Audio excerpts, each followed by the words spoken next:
السلام علیکم every one. تو ہم عربی کے معلم میں حصہ اول کا اب آگے بڑھتے ہیں۔ اس میں پڑھتے ہیں کلمہ اور اس کی قسمیں، کلمہ اور اس کا ٹائپس۔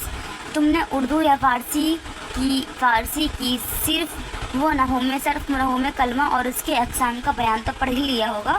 انہی باتوں کو ہم یہاں دوبارہ یاد دلاتے ہیں۔ چلیے پھر عربی میں ہی پڑھتے ہیں۔ ہم نے فارسی اردو میں پڑھ لیا ہے کہ یہ بولنا چاہتے ہیں۔ با معنی لفظ کو کلمہ کہتے ہیں، یعنی جس کے معنی ہوتے ہیں اسے کیا بولتے ہیں؟ کلمہ بولتے ہیں، یعنی ٹھیک ہے۔ میننگ فل لفظ کو کلمہ کہتے ہیں، اور وہ 3 قسم کا ہوتا ہے۔ لفظ کیا ہے؟ منہ سے نکلی ہوئی کوئی بات، اور وہ 3 قسم کا ہوتا ہے: اسم، فعل اور حرف۔ با معنی لفظ کو کلمہ کہتے ہیں۔ کلمے کی 3 قسمیں ہیں، کلمے کی 3 قسمیں ہیں: اسم، فعل اور حرف۔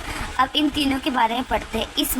اسم وہ کلمہ ہے جو اپنے معنی بتانے میں دوسرے کلمے کا محتاج نہ ہو، یعنی کہ اگر ہم اسے بولا جائے تو اور کسی کے بولنے کی ضرورت نہیں پڑے، وہ اکیلا خود سمجھ میں آ جائے، اور اس میں 3 زمانوں میں سے کوئی زمانہ سمجھا نہ جائے۔ جیسے رجل، مرد، حامد، خاص نام۔ صحیح بات ہے، جیسے کسی نے آدمی بولا، ہمیں سمجھ آ رہا ہے کہ یہ آدمی ہے، چلو۔ کسی نے کسی کا نام لیا، ہمیں سمجھ میں آ جا رہا ہے، چلو ٹھیک ہے، اس میں کسی دوسرے کلمے کی ضرورت نہیں پڑ رہی ہے۔ ضرب، مارنا، طیب، اچھا، ہوا، وہ، انا، میں، ان میں کسی اور کلمے کی ضرورت نہیں پڑ رہی ہے، تو کیا ہے ہمارا اسم، اور اس میں کوئی زمانہ بھی نہیں پایا جا رہا ہے۔ دوسرا اس کا ٹائپ کیا تھا؟ فعل۔ فعل وہ کلمہ ہے جس سے کسی کام کا کرنا یا ہونا سمجھا جائے، ٹھیک ہے، اور 3 زمانوں میں سے کوئی زمانہ بھی پایا جائے۔ کسی کام میں کرنا، جیسے گیا، کھایا، پیا، اس میں کچھ نہ کچھ کام تو ہو رہا ہے نا، سویا، کوئی نہ کوئی کام پایا جائے، اور اس میں کوئی زمانہ نہیں پایا، جیسے کہ سو رہا ہے، کہ اس نے کیا، کرے گا، سم تھنگ کہ زمانہ تو پایا جا رہا ہے اس میں۔ جیسے ضربا، اس نے مارا، ذہبا، وہ گیا، یذهب، وہ جاتا ہے یا جائے گا۔ حرف وہ کلمہ ہے جس کے معنی اسم یا فعل کے ساتھ ملے بغیر سمجھ میں نہ آئے، یعنی کہ اکیلا ایسا کچھ کام نہیں ہے، اس کو کچھ نہ، مطلب اسم بھی ہونا چاہیے، فعل بھی ہونا چاہیے، تبھی اس کی بات سمجھ میں آئے گی ہم لوگ کو۔ جیسے کہ من سے، اب دیکھیے سے ہے، اس بولیں گے کپ میں سے پانی دے دو، کپ میں سے پانی نکل گیا، تو سے وہاں پر اب کسی نے بول دیا سے کیا بھائی، سے آگے پیچھے کچھ تو بولو۔ الا پر، اب کس پر، یہ بھی تو نہیں پتہ نا۔